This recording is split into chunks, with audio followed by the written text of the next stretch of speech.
இப்போ இந்த வீடியோ வந்து நம்ம எந்த ஒரு சீரிஸ் பற்றி பார்க்க போகிறோம்னா it the welcome to Terry அப்படின்ற ஒரு சீரிஸ் வந்து டிஸ்னி ப்ளஸ் ஹாட்ஸ்டாரில் வந்து ரிலீஸ் ஆயிருக்கு.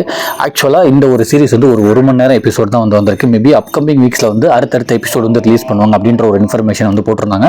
இது வந்து ஒரு ஹாரர் சீரிஸ் தான்.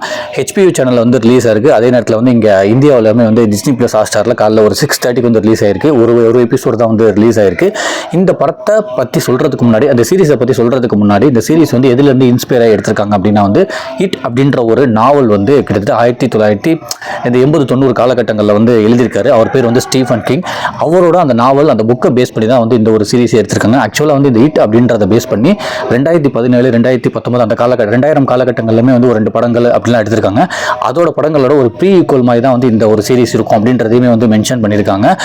ஏன்னா இந்த ஒரு ஸ்டீஃபன் கிங் இவரோட ஒரு புக்கை பேஸ் பண்ணி தான் வந்து எடுத்திருக்காங்க. ப்ரீ ஈக்குவல்னா வந்து சிம்பிளாக சொல்லணும் தெரியாதவங்களுக்கு அப்படின்னா வீரதீர சூரன் அப்படின்னு சொல்லிட்டு விக்ரம் அவர்களோட படம் வந்துச்சுல, அந்த வீரதீர சூரன் அதுக்கு கீழே வந்து என்ன போட்டிருந்தாங்கன்னா பாகம் 2ன்னு போட்டிருந்தாங்க. அதாவது பாகம் 1 இதுக்கப்புறம் நாங்கள் எடுக்க போகிறோம் அப்படின்றது. அந்த மாதிரி இது வந்து ஒரு ப்ரீ ஈக்குவல் சீரிஸாக தான் வந்து வந்திருக்கு. ஏன்னா இதை சார்ந்து வந்து 2 படங்கள் வந்து இதுக்கு முன்னாடியே வந்துட்டனால இந்த படம் அந்த ஸ்டீஃபன் கிங் இதோட ஒரு புக்கை பேஸ் பண்ணி எடுத்திருக்காங்கன்னு சொன்னால அந்த புக்கு எழுதினவரை பற்றி நம்ம சொல்லணும் அப்படின்னா வந்து கிட்டத்தட்ட அவர் வந்து ஒரு 200 ஷார்ட் ஸ்டோரிஸ் வந்து எழுதியிருக்காராம். அவரோட இன்ஃபர்மேஷன் நான் போய் பார்க்க போகும்போது கிட்டத்தட்ட வந்து ஒரு 200 ஷார்ட் ஸ்டோரிஸ் வந்து எழுதியிருக்காரு. அவர் வந்து டைரக்டராக ஒர்க் பண்ணியிருக்காரு. நிறைய படங்களுக்கு வந்து ரைட்டராக ஒர்க் பண்ணியிருக்காரு. ஏன்னா அவரோட புத்தகத்தை வந்து எடுத்து பண்ணும்போது, அவரோட ஸ்டோரிஸ் புக்கை எடுத்து பண்ணும்போது அவர் மேக்ஸிமம் வந்து அவர் தான் வந்து ரைட்டராக வந்து இருப்பாங்க. இன்னும் கொஞ்சம் அதை வந்து பெட்டர் பண்ணுறதுக்காக அவர் நிறைய இடங்களில் வந்து நிறைய படங்களில் வந்து ரைட்டராக வந்து இருந்திருக்காரு. நிறைய படங்களுக்கு வந்து ப்ரொடியூஸுமே வந்து பண்ணியிருக்காரு. இப்போ வந்து நிறைய படங்களுக்கு வந்து ஆக்ட் பண்ணிட்டுமே இருந்திருக்காரு அந்த ஸ்டீஃபன் கிங்னு சொல்லிட்டு. அவரோட ஒரு புக் அப்படி அதை எடுத்து தான் வந்து இந்த ஒரு சீரிஸ் வந்து பண்ணியிருக்காங்க. கிட்டத்தட்ட வந்து முதல் எபிசோட வந்து ஒரு 50லேருந்து 55 நிமிஷம் வந்து வரை இருக்குது. அந்த சீரிஸை பார்க்கும்போதே வந்து அது ஹாரர் சீரிஸ் அப்படின்றது வந்து ட்ரைலர் பார்த்தாவே தெரியுது. பட் ஸோ இந்த சீரிஸில் வந்து 1960 காலகட்டங்கள் சொன்னால அதில் நடக்கிற மாதிரி தான் வந்து இந்த சீரிஸ் வந்து ரெடி பண்ணியிருக்காங்க. ஸோ அப்போ உள்ள அந்த தியேட்டர்ஸ், அப்போ உள்ள அந்த படங்கள், அப்போ அந்த தியேட்டரில் வந்து உள்ளே உட்காந்து ஸ்மோக் பண்ணிட்டு இருக்காங்க. மேபி அதுக்கப்புறம் 80-90 அப்புறம் தான் வந்து அந்த தியேட்டருக்கு உள்ளே உட்காந்து ஸ்மோக் பண்ணுறது வந்து பேன் பண்ணியிருக்காங்க. ஏன்னா ஹெல்த் இஷ்யூ வரும் அப்படின்றதுக்காக. ஸோ அதனால வந்து இந்த சீரிஸில் வந்து 1960 காலகட்டங்களில் உள்ள நடக்கிற மாதிரி காட்டியிருக்கனால அப்போ உள்ள அந்த தியேட்டர் செட்டப், அப்போ உள்ள அந்த ஸ்கூல் செட்டப், அந்த ஏர்ஃபோர்ஸ் செட்டப்லாம் வந்து ரொம்ப ரொம்ப பார்க்கறதுக்கு ரொம்ப அழகாக இருக்குது. அதே மாதிரி வந்து படம் பார்த்துட்டு இருக்கும்போதே வந்து உள்ள தியேட்டருக்குள்ளே உட்காந்து ஸ்மோக் பண்ணிட்டு இருக்காங்க. மேபி அந்த 1960 காலகட்டங்களில் வந்து இந்த சீரிஸ் நடக்கிறதுனால அந்த டைட்டில்லாம் வந்து தியேட்டருக்குள்ளே சிகரெட் அலோவ் பண்ணிருப்பாங்க போல. அதுக்கப்புறம் தான் வந்து அந்த ஹெல்த் இஷ்யூ அப்படின்றதுனால வந்து பேன் பண்ணியிருப்பாங்கன்னு நினைக்கிறேன். ஸோ அதெல்லாம் வந்து இதில் வந்து ரொம்ப ரொம்ப அப்படியே வந்து காட்டியிருக்காங்க. அந்த செட்டப்லாம் வந்து ரொம்ப ரொம்ப நல்லா இருக்குது. ஸோ சீரிஸ் போகிறதுக்கு முன்னாடி இதை வந்து ஜஸ்ட் ஒரு மென்ஷன் பண்ணலாம் அப்படின்னு. ஸோ 1960 காலகட்டம் அப்படின்றனால வந்து இந்த ஒரு சீரிஸில் வந்து அந்த ஒரு பேய் பொம்மையாக ஒன்று வருது. அதுவுமே வந்து அந்த காலகட்டங்களுக்கு ஏற்ற மாதிரி தான் வந்து அந்த பேய் பொம்மையை வந்து பயன்படுத்துகிற மாதிரி தான் இருக்குது. ஸோ இந்த சீரிஸ் வந்து எப்படி ஆரம்பிக்குது அப்படின்னா வந்து மேட் அப்படின்ற ஒரு பையன் வந்து தியேட்டரில் உட்காந்து ஒரு படம் வந்து பார்த்துட்டு இருக்காரு. அது ஒரு பழைய படம். அப்போ வந்து போலீஸ் வந்து அவரை வந்து இன்னொரு தடவை நான் இங்கே பார்த்தேன்னா அவனை வந்து நான் கம்ப்ளைண்ட் பண்ணிடுவேன் அப்படி இப்படின்னு சொல்லிட்டு 2-3 வாட்டி வந்து அவரை துரத்தி விட்டுக்கிட்டே வந்து இருக்காங்க அந்த தியேட்டரில் வந்து அந்த பையனை. பட் அந்த பையன் வந்து ஒளிஞ்சு ஓடி போயிடுறான்.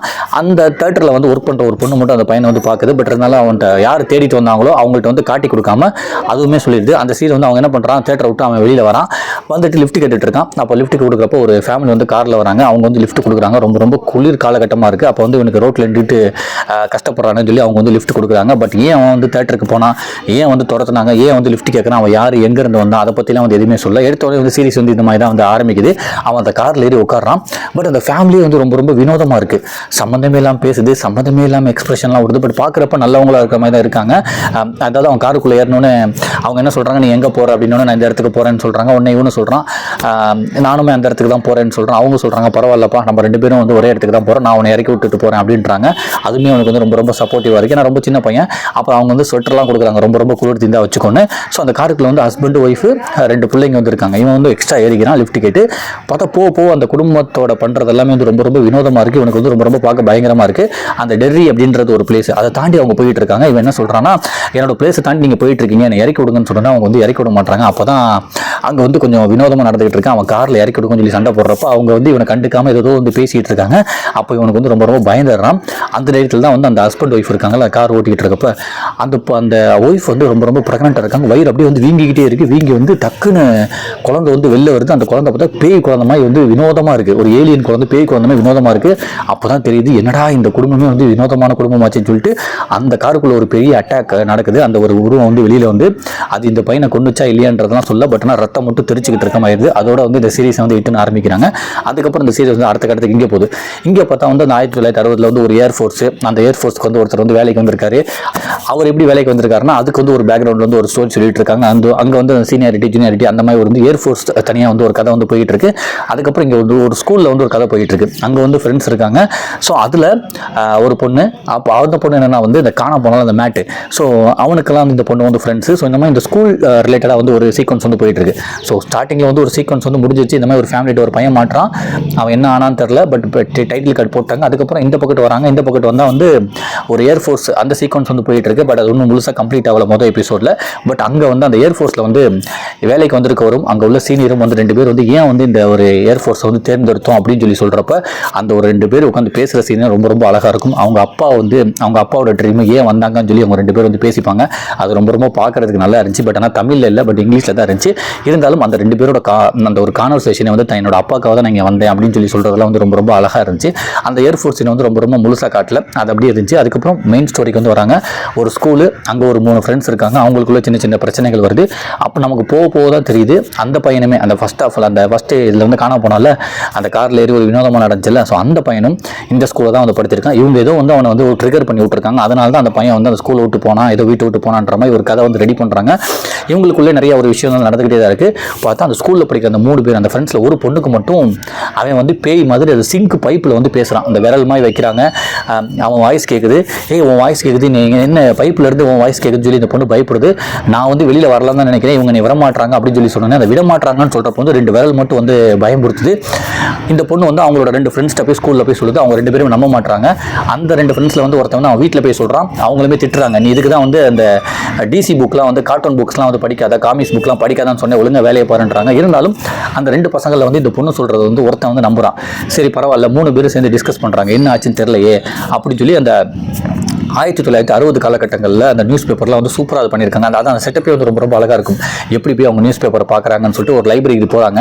அந்த நியூஸ் பேப்பர்லாம் தேடுறாங்க, ஏதாச்சும் இருக்கானா. அப்போதைக்கு அந்த நியூஸ் வருது, மேட்டுன்ற ஒரு பையன் வந்து மிஸ் ஆகிருக்கான், லாஸ்ட்டாக வந்து அவன் தேட்டருக்கு தான் வந்துட்டு போயிருக்கான் அப்படின்னு சொல்லி வருது. அப்போ தான் அவங்க நினைக்கிறாங்க, ஆஹா நம்ம ஏதோ ஒரு சின்ன பண்ண தப்புனால எங்கேயோ போய் மிஸ் ஆகிட்டானே அப்படின்னு சொல்லி சொல்கிறாங்க. ஸோ நமக்கு பார்க்கும்போது தெரியுது, ஓகே இவங்க ஏதோ ஒன்று பண்ணியிருக்காங்க அப்படின்னு. ஸோ இவங்க 3 பேர் சேர்ந்து அவனை வந்து தேட ஆரம்பிக்கிறாங்க. அவன் எங்கே போனால் அந்த நியூஸ் பேப்பரை பார்த்து அவங்கள்ட்ட போய் கேட்குறாங்க. அங்கே பார்த்தா நிறைய வினோதமான சம்பவங்கள் தான் நடக்குது. ஏன்னா அங்கே போய் மீட் பண்ணோன்னே வந்து அந்த தேட்டருக்காரங்கள்ட்டலாம் வந்து மீட் பண்ணுறாங்க. அங்கே ஒரு பொண்ணு சொல்லுது, ஆமாம் எனக்குமே இந்த வாய்ஸ் வந்துச்சுன்னு. அப்போ தான் இவங்க முடிவு பண்ணுறாங்க, அப்போ அவனை வந்து யாரோ ஒருத்தவங்க மர்டர் பண்ணிட்டாங்க, ஏதோ நடந்திருக்கு. பட் அவன் ஏதோ ஒன்று நம்மகிட்ட சொல்ல நினைக்கிறான். அதாவது யார் யாருக்கெல்லாம் வந்து அவனை தெரியுமோ அவங்கள்ட்ட வந்து ஏதோ ஒரு மூலியமாக சொல்ல நினைக்கிறான். ஏதோ ஒரு சாங் பாடுறான், அந்த சாங்லாம் வந்து கேட்குது, அந்த சிங்கில் பைப்பில் வந்து ஏதோ ஒன்று பேசுகிறான் தெரியுது. பட் அவனை யாரோ ஒருத்தவங்க வந்து கண்ட்ரோல் பண்ணுறாங்கன்னு சொல்லி இவங்க எல்லாமே புரியுது. மறுபடியும் நம்ம அந்த தேட்டர்லேயே உட்காரலாம். எந்த தேட்டரில் வந்து அவன் போய் படம் பார்த்தானோ மிஸ் ஆனானோ அந்த தேட்டரில் போய் உட்காரலாம் அப்படின்னு அந்த தேட்டரில் உட்காராங்க. அங்கே ஒரு பெரிய வினோதமான சம்பவமே இங்கே நடக்குது. ஏன்னா அந்த 4 பேர் போகிறாங்க சின்ன பசங்க. அங்கே பார்த்தா அந்த உருவம் சொன்னால் அந்த பேய் உருவம் மாதிரி அந்த குழந்தை பிறந்துச்சுன்னு கார்லேயே அந்த மாதிரி வினோதமான ஒரு உருவம் வந்து இவங்களை அட்டாக் பண்ணுறது அப்படியே பரபரப்பாக நடந்துக்கிட்டு இருக்கு. அதோட வந்து முதல் எபிசோடு முடிக்கிறாங்க. உண்மையிலே வந்து மொதல் எபிசோடு வந்து பார்க்குறதுக்கு வந்து ரொம்ப ரொம்ப நல்லா இருந்துச்சு. நான் என்னதான் வந்து முழுசாக சொல்கிற மாதிரி இருந்தாலுமே வந்து பட் இதில் வந்து நீங்கள் பார்க்குறப்பே வந்து உங்களுக்கு வந்து ரொம்ப ரொம்ப சஸ்பென்ஸாக தான் வந்து இருக்கும். நிறைய விஷயம் வந்து நான் சொல்லலை ஒன்றும், ஏன்னா அங்கங்கே வந்து வச்சுருக்காங்க நிறைய விஷயம். பட் மொதல் எபிசோட வந்து ஃபஸ்ட்டு ஒரு 1/4 மணி நேரம் வந்து ஒரு பயங்கரமாக ஒன்று காட்டுறாங்க. அதுக்கப்புறம் ஸ்கூல் இதெல்லாம் போது அந்த ஸ்டோரியை வந்து இங்கே கனெக்ட் பண்ணுறாங்க. பட் இன்னும் அந்த ஏர்ஃபோர்ஸ் ஸ்டோரியை வந்து இன்னும் எந்த அளவுக்கு அது ஸ்டார்ட் ஆகுது எங்கிட்ட முடியுதுன்னு தெரியல. பட் மொதல் எபிசோடு பார்க்குறப்ப நிறைய பயன்படுத்துகிற விஷயங்கள் வந்து நிறையாவே இருந்துச்சு. நான் முன்னாடியே சொன்னமே அந்த மியூசிக் வைஸாகவும் சரி, அந்த உருவம், பட் அந்த மாதிரி ஒரு பேய் உருவத்தை வந்து நம்ம நிறைய பேய் படங்கள் வந்து பார்த்துருப்போம். இருந்தாலும் அந்த 1960 காலகட்டங்களில் வந்து ஒரு உருவமாய் வந்து வருது. அதுவுமே வந்து சில சீன்ஸ் வந்து நம்மளை பயன்படுத்துது. அது இந்த ஸ்கூல் பசங்களோட பர்ஃபார்மன்ஸ்லாம் ரொம்ப ரொம்ப நல்லா இருக்குது. அந்த 1960 காலகட்டங்களோட வந்து அந்த ஒரு செட்டப்பே வந்து ரொம்ப ரொம்ப அழகாக இருக்குது. பட் முதல் எபிசோட் பார்க்கும்போது ஓகே இந்த ஸ்கூல் பசங்க அவனை ஏதோ வந்து பண்ணியிருக்காங்க, அதனால தான் வந்து இங்கேருந்து காணா போயிருக்கான். அவன் வந்து ஒரு குடும்பத்தினால அட்டாக் ஆகியிருக்கான். அது வந்து இங்கே ஏதோ பழிவாங்க ஏதோ ஒன்று இந்த மாதிரி ஒரு ஸ்டோரி சுற்றி வருது. அது அடுத்த எபிசோடில் நமக்கு புரிய வைக்கிறாங்க தெரியுது. பட் ஓவராலாக முதல் எபிசோட் பார்க்கும்போது உண்மையிலே நல்லா இருக்குது. சில இடத்துல வந்து பயம்படுத்துது, சில இடத்துல வந்து ஒரு ட்விஸ்ட்லாம் வந்து வந்துகிட்டு இருக்கு. மேபி இந்த ஏர்ஃபோர்ஸில் வந்து அவங்க அந்த ஏர்ஃபோர்ஸ் கதை வந்து முழுசாக முடிக்கல. அந்த ஏர்ஃபோர்ஸில் வரும்போது வந்து ஒரு ரெஸ்ட்ரிக்டட் ஏரியான்னு சொல்லி ஒன்று காட்டுறாங்க. அதை பற்றி எதுவும் சொல்ல மாட்டாங்க. மேபி அடுத்தடுத்து அதை பற்றியான இது நமக்கு சொல்லுவாங்கன்னு நினைக்கிறேன். அடுத்தடுத்த எபிசோடில் வந்து உண்மையிலே இந்த ஸ்கூல் பசங்களுக்கும் இந்த பையனுக்கும் என்ன நடந்துச்சு, இவன் ஏன் வந்து அங்கே தேட்டருக்கு போனால், ஏன் காணா போனால், அந்த குடும்பம் யார், அந்த பேய் யார் அப்படின்றத வந்து அடுத்தடுத்து சொல்லிட்டு வர மாதிரி தான் வந்து முதல் எபிசோடு வந்து முடிச்சிருக்காங்க. பட் முதல் எபிசோடை பார்க்கும்போது ரொம்ப ரொம்ப ப்ராமிசிங்காக இருக்குது. சில இடத்துல வந்து பயம்படுத்துது. ஸோ நீங்களே நீங்களுமே பாருங்கள். பட் ஒரு 100 பேய் படம் 1000 பேய் படங்கள் வந்து நான் பார்த்துருக்கேன் அப்படின்றது உங்களுக்கு வந்து இது வந்து கொஞ்சம் போர் தான் அடிக்கும். இதெல்லாம் நான் முன்னாடியே பார்த்துட்டே நீங்கள் நினைப்பீங்க. பட் ஏதோ ஒன்று, பட் ஆனால் புதுசாக ஏதோ ஒன்று பார்க்கணும், ஒரு த்ரில்லராக பார்க்கணும், 1960 காலகட்டங்களில் ஏதாச்சும் ஒன்று பார்க்கணும் அப்படின்னா தாராளமாக பாருங்கள். ஜியோ ஹாட்ஸ்டாரில் இருக்குது. ஒரு 55 நிமிஷம் இருக்கும். கண்டிப்பாக வந்து உங்களை நல்லா ஒரு என்டர்டைன்மெண்ட் பண்ணும். சில இடங்களை வந்து பயம்படுத்தும். அதுமாதிரி அந்த நான் சொன்னல அந்த 2 ஏர்ஃபோர்ஸ் ஆஃபீஸர் உட்காந்து அவங்க அப்பாவை பற்றி பேசுகிறப்ப அதுவுமே வந்து ஒரு 5 நிமிஷம் சீக்வன்ஸாக, பட் அதுவுமே வந்து பார்க்க நல்லா இருந்துச்சு. ஸோ நீங்கள் வாய்ப்பு இருந்தால் பாருங்கள். தமிழில் இல்லை, இங்கிலீஷ் சப்டைட்டில் தான் பார்க்கணும். நன்றி.